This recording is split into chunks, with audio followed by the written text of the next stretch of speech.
So hello YouTube family, કેમ છો બધે મજામાં ને? તો ફરી વખત નવા વિડીયોની અંદર તમારું હાર્દિક સ્વાગત છે.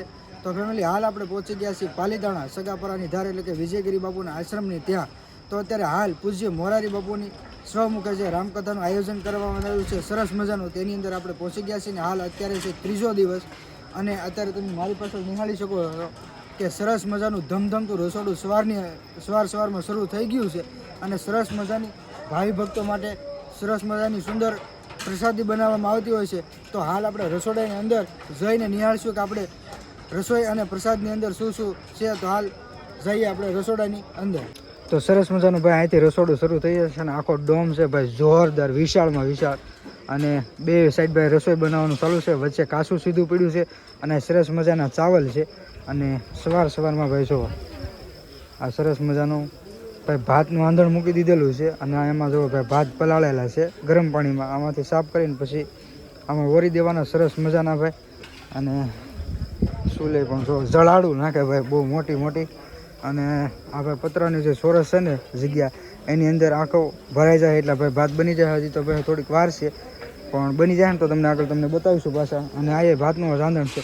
તો સરસ મજાનું છે ને ભાઈ, આવી રીતનું ધમધમતું રસોડું ચાલુ છે. અને આગળ આપણે જોઈ કે શું શું બને છે અને કેવી પ્રસાદી ભાઈ બને છે. તો અત્યારમાં સવારમાં ભાઈ રસોડા બધી ચૂલું ચાલુ થઈ ગઈ છે. અને અહીં જો તમે આ ટોપ તો જો કેટલો બધો વિશાળ છે, એની વાત જ પૂછો મજો. વાહ દાદા હલાવે છે, જો તો ખરી કેવડી મોટી ભાઈ વિશાળ ટોપ, ગજબનું છે હો ભાઈ. અને સૂલ તો જુઓ, અને ભભૂકા મારે ભાઈ શું છે આ તો ભાઈ આમાં? તો અત્યારે શું કહેવાય કે લાખો માણસો માટે જે અહીંયા પ્રસાદની અંદર મેનુમાં કહેવાય તો લાઈવ શું બને આપણે નિહાળવાનું છે. ને અહીંયા તમે જોઈ રહ્યા છો તો અત્યારે સરસ મજાની દાળ બની રહી છે ગરમમાં ગરમ. આ કેટલી કઈ છે ઓછામાં કેટલા મણ નાતું ભાઈ થઈ રહી છે? અંદાજે આમ તો આપણને કેમ ખબર પડે, પણ ટોપ બહુ એવી છે એટલે બહુ ઝાઝી માત્રામાં દાળ છે. આતુભાઈ ને જો સાતી બરોબર આવે ટોપ, જો સાતી થોડોક નીચે રે પણ ઓવડો ટોપ છે. તો કાંઈ નહીં, હાલો આગળ જોઈએ અને કેવી રીતની ભાઈ આગળ પ્રસાદી શું બને છે તે જોઈએ. અને અહીંયા હા ને ભાઈ સરસ મજાનો શું કહેવાય કે અહીંયા શું બનાતું હોય? અહીંયા પ્રસાદમાં મોહનથાળ બને છે લાઈવ. અને ભાઈ જો કેટલા જણા હલાવે, 4-5 જણા હલાવે ભાઈ લાઈવ ગરમા ગરમ મોહનથાળ, જો ગજબનું. અને ભાઈ સૂલ હે ને થોડીક વધારે જગી ગઈ એટલે ભાઈ પાણી રેડે જો ખારી દઈ તોડીને, તો બહુ હેઠે દાસકો ન પડે એટલા માટે. અને ગજબનું છે બહુ ભાઈ મોહનથાળ, જો તાજો ગરમા ગરમ. જો કેટલા જણા હલાવે, 4 જણા ભાઈ હલાવે અહીંયા થાય. બહુ જોરદાર ભાઈ મીઠાઈ છે બની રહી, કાજુ નાખેલા છે, જોરદાર બની ગયો છે. તો આગળ જઈએ અને જોઈએ કે આગળ શું બીજી વસ્તુ બને છે. અને અહીંયા પણ આપ જો નિહાળી શકો છો કે સરસ મજાનો મોહનથાળ બને છે. આ પણ લાઈવ ગરમમાં ગરમ. અને અહીંયા જે છે કઠોળ બફાય છે, જોઈએ એમાં તો મઠ હોય ને એવું લાગે છે. અને હાલ જે મોહનથાળ બને ને ત્યાર પછી જે ચોકીમાં પતિકા પાડવા માટે નાખવામાં આવે ને, એ પણ આપણે લાઈવ નિહાળવાનું છે. ને અહીંયા ઝાઝી માત્રામાં મિષ્ટાન તો ઓલરેડી છે જ બનાવેલું. તો આખું આ જે ટ્રેક્ટરની લારી છે ને ગાંઠિયાથી ભરેલી છે. ગાંઠિયા છે ને નીતિશ? અને ફેમિલી છે ને મસ્ત મજાની જે ભાવિ ભક્તો માટે પ્રસાદ જે આ મમરી ભરેલું છે, તે આખું ભાઈ ટ્રેક્ટરની લારી ભરી છે. સેવ મમરી, હા સેવ મમરીની લારી ભરી છે. અને આ બાજુ તમે નિહાળી શકો ને તો ભાઈ સરસ મજાની મજાની ભાઈ મોહનથાળની ઢેફલીનું ભાઈ છે ને આખું ટ્રેક્ટરની લારી ભરી છે. તો જુઓ તમે પ્રસાદી કેટલી બધી છે. અને આ બધી શોપ પછી બાકી છે બટકા પાડવાની, બાકીને આ બધા બટકા પડી ગયેલા છે. અને ઓલી બાજુ પણ છે, આ તો ભાઈ તમે બતાવો પ્રસાદની લારી ભરી છે. બુંદી છે ને અહીંયા પણ બહુ ઝાઝી માત્રામાં જોવા શોખીન છે.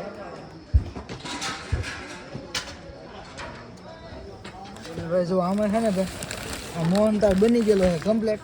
મસ્ત ને બનીને હે ને ભાઈ ઢાંકી દીધેલી છે બધી ડીશું સરસ મજાની.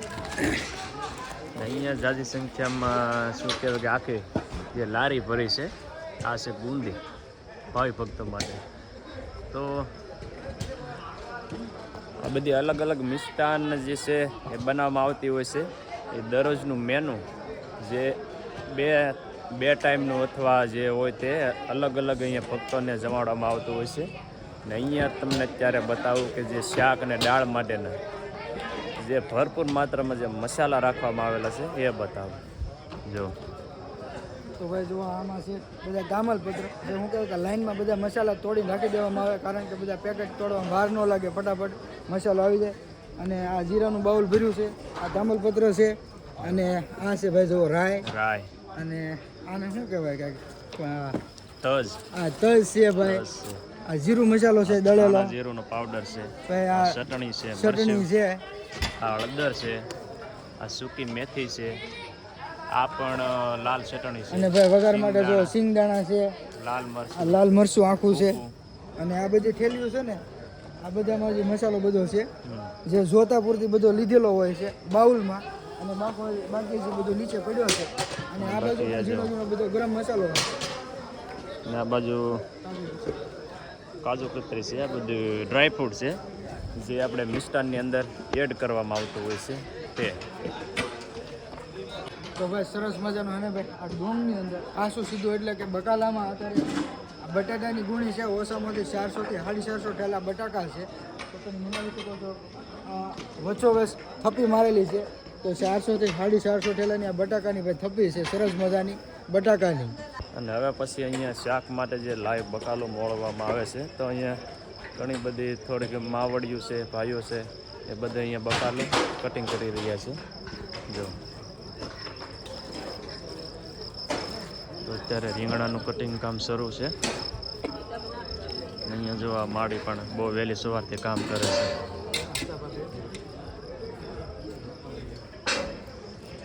અને અહીંયા મરચાં રીંગણાનું તો કટિંગ શરૂ છે. બટાકા છે અને અહીંયા રોટલી બનાવવામાં આવે છે. જો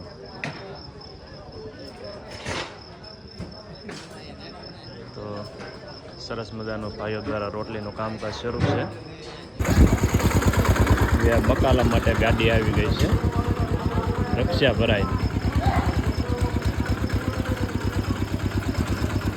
ને એમાં હું બકાલું છે ને એ આપણે જોવાનું છે. અત્યારે હમણાં ગાડી રિવર્સ લઈને આપણે બકાલું ઉતારશે.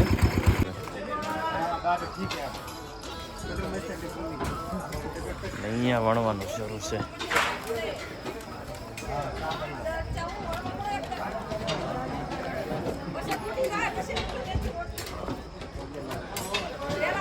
જો આવી રીતે વણવાનું, આવી રીતે શેડવવાનું, બધાની અલગ અલગ પ્રોજેક્ટ હોય છે.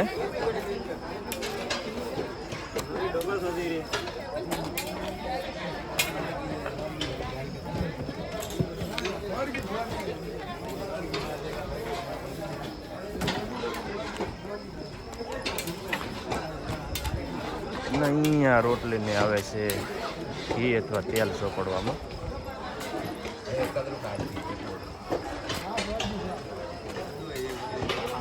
આવી રીતે ઘી અથવા તેલ ચોપડવામાં આવતું હોય છે. પછી આવી રીતે એને ટોક કરીને પેક કરી દેવામાં આવે છે. ત્યાંના નાસ્તા માટે છે બટેટા પૌવા. સરસ મજાના બટેટા પૌવા છે નાસ્તા માટે. કેમ કે જે આ લોકો અહીંયા રસોડામાં વહેલી સવારથી કામ કરતા હોય ને એની માટેનો નાસ્તો છે અત્યારે. સરસ મજાના ભાઈ જો ભાત બનીને રેડી થઈ ગયા છે અને ભાત હજી કાઢવાનું શરૂ છે અંદરથી. અને હજી અડધા ભાત બન્યા છે. જો ટકરો થઈ ગયો છે મોટો જબર. હજી આખી જગ્યા ભરાઈ જવાની છે આ. અને જો બે ભાઈઓ ભાત કાઢે થઈ ભાઈ ભાત નીકળી જાય. કેમ કે ઝાઝી સંખ્યામાં ભાઈ હે ને ભાઈ ભક્તોને જમવાનું હોય ને તો ભાત એ હામતા હોય તો મસ્તનો ભાઈ ભાત થઈ ગયા છે રેડી અને હજી ભાઈ બનશે.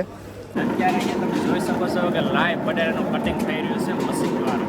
સરસ મજાનું કટિંગ થઈ રહ્યું છે. એટલે જાજી માત્રામાં બટેટાનું કટિંગ કરવાનું હોય એટલે મશીનથી એનું કાજ બહુ સરસ રીતે હાલતું.